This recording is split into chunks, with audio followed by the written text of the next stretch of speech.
Сильная и выносливая. Быстрая и ловкая. Чуткая и вязкая.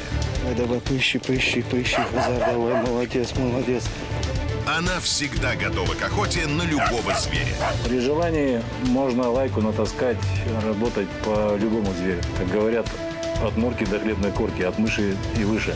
Ее заливистый лай сулит охотнику прекрасную добычу. Лайка – универсальная собака. На телеканале «Охота и рыбалка».